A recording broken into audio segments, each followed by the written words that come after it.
आशा करता हूं आप सब बहुत अच्छे होंगे। मेरा नाम है सिद्धांत अग्निहोत्री। स्टडी ग्लोस पे आपका बहुत बहुत स्वागत है। दोस्तों, आज हम एक वीर गाथा की बात करेंगे। ऐसा ना ही आपने कभी सुना होगा, ना ही कभी देखा होगा।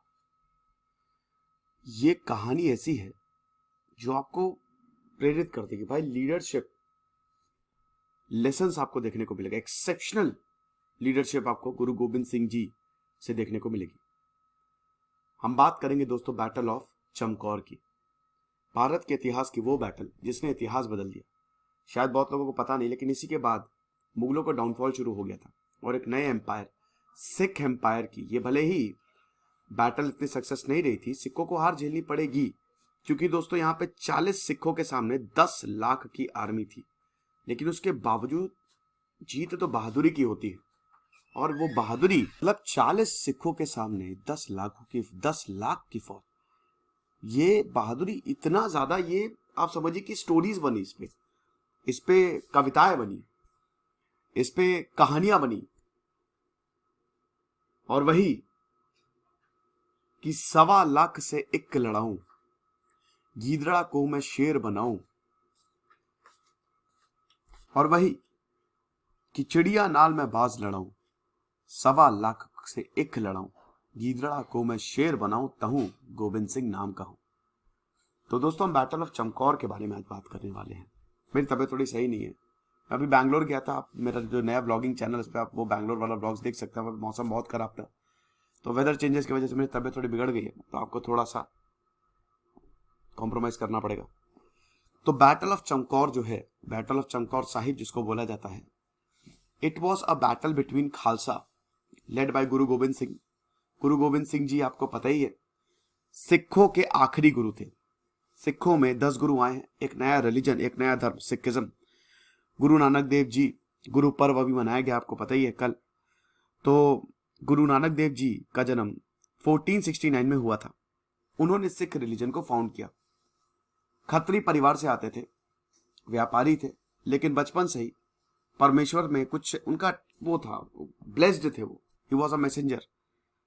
5 साल की उम्र में उनकी इतनी मधुर वाणी थी, भजन लिखा करते थे, कीर्तन, और जब भी वो गाते थे पूरा जो समा है वो बन जाता था, ऐसा था। तो गुरु नानक जी आए, फिर गुरु अंगद देव जी आए। गुरु अंगद जी की बात करें तो उन्होंने गुरुमुखी लैंग्वेज की स्थापना की, जिसमें जो सिख रिलीजन की स्क्रिप्ट बनी ना। फिर उसके बाद तीसरे गुरु अमरदास जी आए। अमरदास जी, जब गुरु अमरदास और गुरु रामदास और गुरु अर्जन देव, ये तीनों गुरु जो थे, ये अकबर के ही समय में आए थे। गुरु अमरदास की बात करें तो 1574, 1552 से लेकर 1574, इन्होंने तो ये बोल दिया था कि भाई ये जो सोशल इविल्स है ना, क्योंकि उस समय ब्राह्मणिज्म तो था ही, तो चाइल्ड मैरिज, विडो रीमैरिज, इनको हमको दूर करना है। देन गुरु रामदास जी आए। गुरु रामदास जी, अमृतसर की स्थापना गुरु रामदास जी ने की। भाई अकबर तो बहुत ही उदार था, शुरुआत में कट्टर, बाद में उदार। तो अकबर ने ही 500 गांव दिए थे। अकबर ने गुरु रामदास जी को 500 गांव दे दिए। आप बोलेंगे सर, इतना अच्छा मुगलों के साथ रिश्ता था, फिर खटास क्यों आ गई?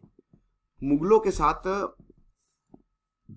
मुगलों ने जो सबसे ज्यादा अत्याचार किए हैं और जो सबसे ज्यादा कॉन्फ्लिक्ट रही है, वो सिखों पे ही रही है। और ये शुरू हो गया था जहांगीर के समय से ही। अकबर जब तक था तब तक था ही। बहुत दिक्कत अभी होने वाली है। तो फिर गुरु अर्जन देव आए। अर्जन देव जी 1581 से लेकर 1606 तक उन्होंने गोल्डन टेम्पल बनाया। आज जो सबसे इंपॉर्टेंट श्राइन है सिखिज्म की, गोल्डन टेम्पल, वो उन्होंने बनाया। And he was executed by emperor Jahangir. Jahangir से इनके रिश्ते बहुत अच्छे नहीं थे। देन गुरु हरगोबिंद, उन्होंने अकाल तख्त रखा गोल्डन टेम्पल में। देन गुरु हर राय, गुरु हरकिशन जी ने 1661 से लेकर 1664 बहुत सारे स्कूल्स बनाए। इनका बहुत ही कम समय था, काफी यंग थे ये।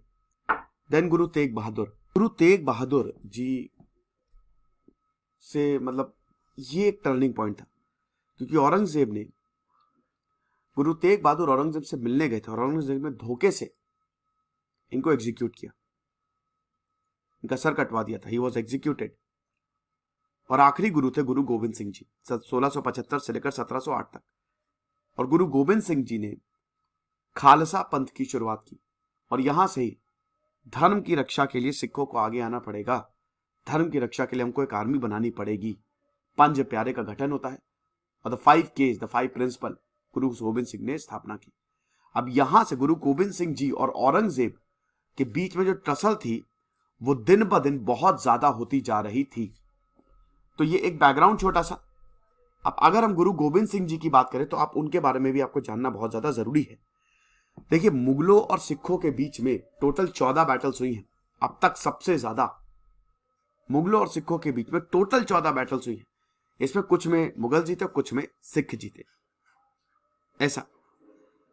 तो अब अगर बात करते हैं तो गुरु गोविंद सिंह जी गुरु तेग बहादुर के बच्चे थे और माता गुजरी के। पटना बिहार में इनका जन्म हुआ। बचपन का नाम गोविंद राय। और जब इनका जन्म हुआ तो ऑलरेडी कॉन्फ्लिक्ट स्टार्ट हो चुकी थी। गुरु तेग बहादुर आपको पता है कि वॉज एग्जीक्यूटेड। और हिमालयन रेंज जो शिवालिक है वहां पे ही, आनंदपुर में, वहां पे ही गुरु गोविंद सिंह जी जो हैं उन्होंने पूरी ट्रेनिंग ली। बचपन से बड़े नेक दिल थे, थोड़े शरारती थे लेकिन बहुत ही नेक दिल थे गुरु गोविंद सिंह जी, ऐसा था। तो जब गुरु तेग बहादुर जी का he was executed, he was martyred, तब हम ये देखते हैं कि गुरु गोविंद सिंह जी ने तख्त संभाला। 29 मार्च 1676 एज अ 10th गुरु गोविंद सिंह जी नियुक्त हुए।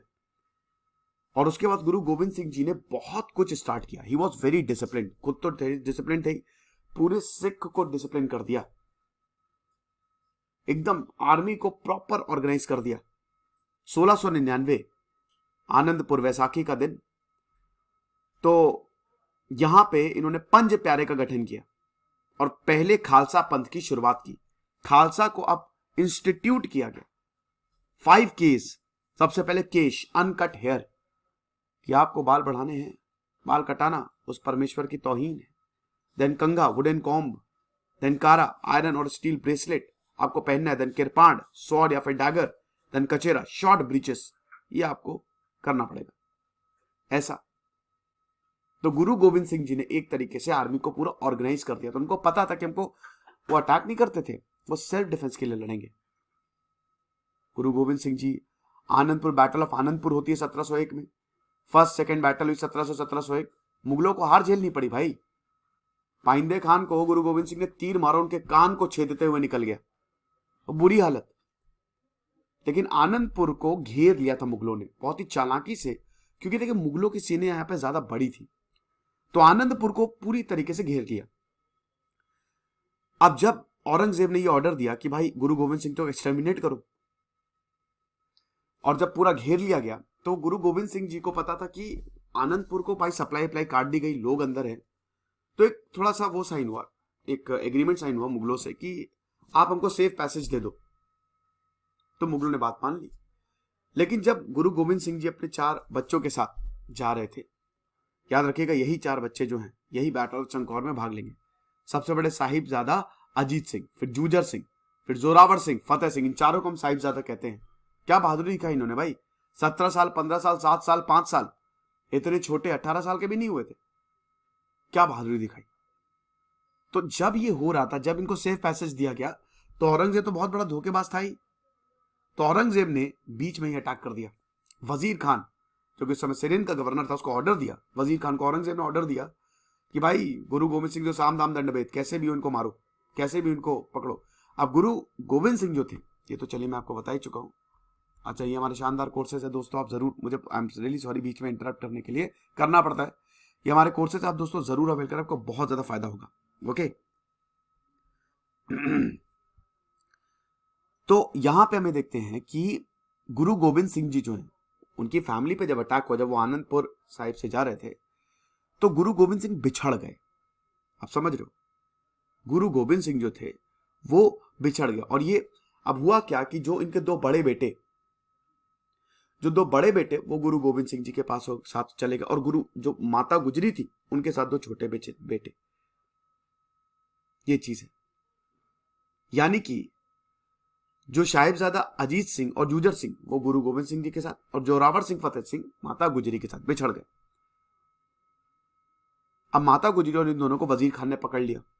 ये 7 साल और 5 साल के थे। लेकिन जोरावर से अजीत सिंह और जूझर सिंह जी का क्या हुआ, गुरु गोविंद सिंह चमकौर के पास उन्होंने शरण ली। चमकौर के पास उन्होंने शरण ली। अब यहां पे मुगलों को पता चल गया कि गुरु गोविंद सिंह चमकौर के पास आए हुए। वो 10 लाख की सेना लेके पहुंच गए। 10 लाख की सेना। जब खालसा पंथ की शुरुआत हुई तो जो वहां पे हिल्स पे भी छोटे छोटे साम्राज्य थे, पहाड़ियों पे भी छोटे छोटे साम्राज्य थे, अब हर कोई सिखिज्म को ज्वाइन करने लगे, हर कोई सिख आर्मी को ज्वाइन करने लगे। तो जो हिल प्रिंसेस थे इनको भी टेंशन होने लगी। अब देखिए इनका जो रूल था ना मुगलों पर हिल प्रिंसेस, ये भी बहुत अच्छा नहीं था। लोग वैसे ही इनसे परेशान थे।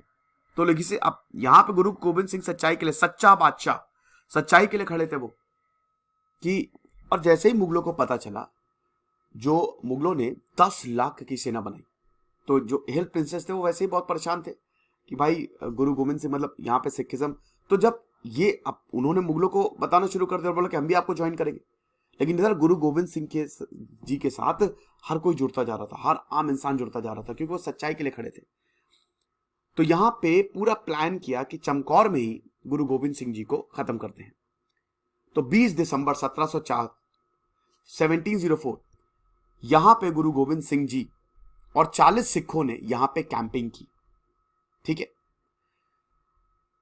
अब भाई बुद्धि चंद की हवेली थी, बहुत बड़ी हवेली चमकौर में। गुरु गोविंद सिंह जब पता चला कि गुरु गोविंद सिंह जी आ रहे हैं, बहुत लोग तो बिछ गए पूरे। 10 लाख की आर्मी सामने।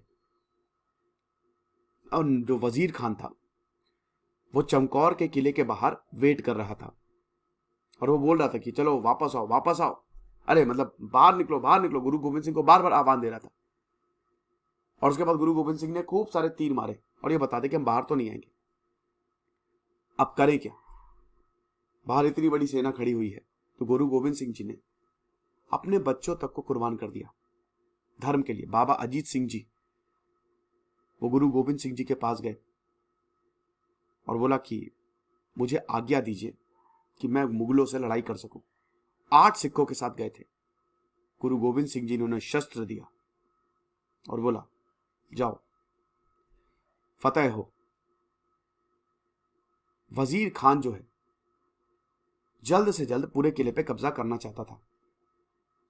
अब यहां पे समझिए कि एक सिख 1.25 लाख के बराबर था। एक सिख।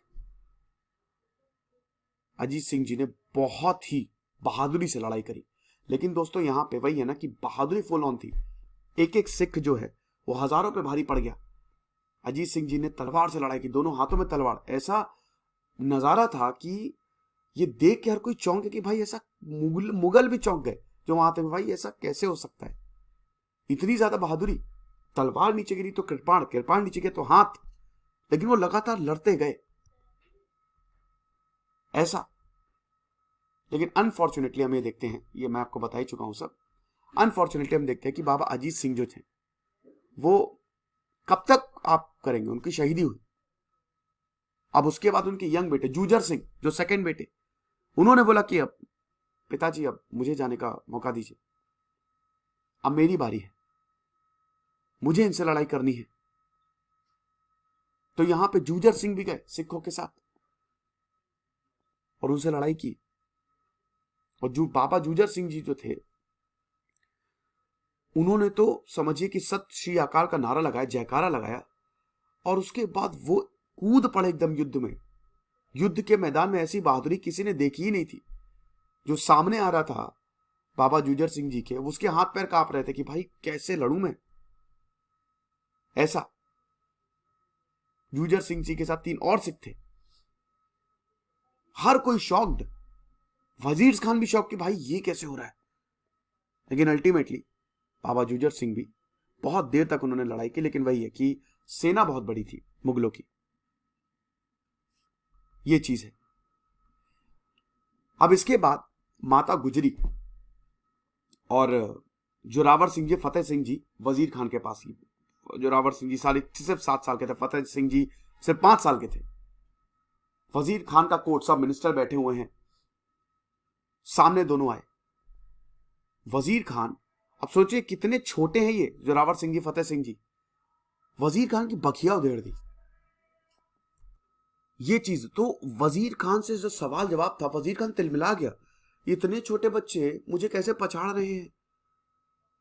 दोनों बेड़ियों में, मतलब समझिए कि बेचारे छोटे बच्चे, उनको जंजीरों से बांध के रखा हुआ था। लेकिन भाई खून तो गुरु गोविंद सिंह जी का है। वॉरियर क्लास, वॉरियर तो वो बचपन से ही है, धर्म के लिए तो वो बचपन से ही खड़े होंगे। तो यहीं से फिर 1.25 लाख का कंसेप्ट आया कि 1.25 लाख से एक लड़ाऊं, ऐसा। अब गुरु गोविंद सिंह जी जब, अच्छा गुरु गोविंद सिंह पैरेलली क्या हो रहा था, गुरु गोविंद सिंह जी भाई जब उनके दोनों बच्चों की शहीदी हुई तो मुगल आर्मी ने फिर चमकौर, ये जो भाई बुद्धि सिंह का किला था, इसको रेड किया। गुरु गोविंद सिंह जी मिले ही नहीं, वो बास की तरह थे, वो कहां गायब हो जाते थे पता ही नहीं चलता था। और बहुत जरूरी था गुरु गोविंद सिंह जी का, इसलिए बहुत जरूरी था लड़ना क्योंकि ये एक उम्मीद थी, क्योंकि उस समय महाराज शिवाजी और मराठाओं में भी बहुत ज्यादा अनस्टेबिलिटी आ गई थी, उनमें भी और गद्दी के लिए दिक्कतें हुई। तो गुरु गोविंद सिंह जी एक आखिरी उम्मीद थे कि भाई जब तक ये हैं तब तक ये वॉर जारी रहेगा, ऐसा। तो वो निकल गए बाहर, और इधर वजीर खान ने गुस्से में आके कि इतने छोटे बच्चे जोरावर सिंह जी, फतेह सिंह जी मुझसे बहस कर, मुझे समझा रहे, चुनवा दिया, उनको जिंदा चुनवा दी दीवार में। ये सुन के माता गुजरी जो है वो कोलैप्स हो गई। कितने छोटे छोटे बच्चों के ऊपर ऐसा कौन करता है। शी कोलैप्स्ड, और फिर उनको महासमाधि प्राप्त हुई। तो ये 1704 में ये जो बैटल हुई है, बैटल ऑफ चमकौर, इसने एक कहते हैं ना ज्वाला जगा दी। देखिए इसमें ये मॉरल विक्ट्री थी, ये मॉरल विक्ट्री थी सिखों की, क्योंकि हर जगह खबर ये फैल गई कि भाई सिर्फ 40 सिखों ने, और आज भी देखिए हम ये बात कर रहे हैं, 10 लाख की मुगल आर्मी को चुनौती दे दी। तो यहां पे जो मुगल रूलर्स की जो स्ट्रैटेजी थी ना कि लोगों को डराएं धमकाएं, आइडियोलॉजिकली ये फेल हो गया, और लोग जो है सिखों की तरफ और ज्यादा जाने लगे, सिखिज्म और ज्यादा अपनाने लगे कि यार क्या बहादुरी है। तो यहां से हम ये देखते हैं कि मुगलों की आर्मी का डीजनरेशन शुरू होता है। 1707 के बाद, औरंगजेब के बाद मुगलों की तो बैंड बज गई ना, वो तो सिमट के रह गए। लेकिन यही से ही, इनकी बहादुरी से ही एक बहुत बड़े एम्पायर, सिख एम्पायर का उदय होता है, जो कि भारत का सबसे ताकतवर एम्पायर बनेगा। तो हम सिख एम्पायर की बात करेंगे। फिलहाल ये लेक्चर था दोस्तों, आई होप आपको पसंद आया होगा, इसको जरूर शेयर करें। श्री वाहे गुरु जी दा खालसा, वाहे गुरु जी दी फतेह। Thank you so much.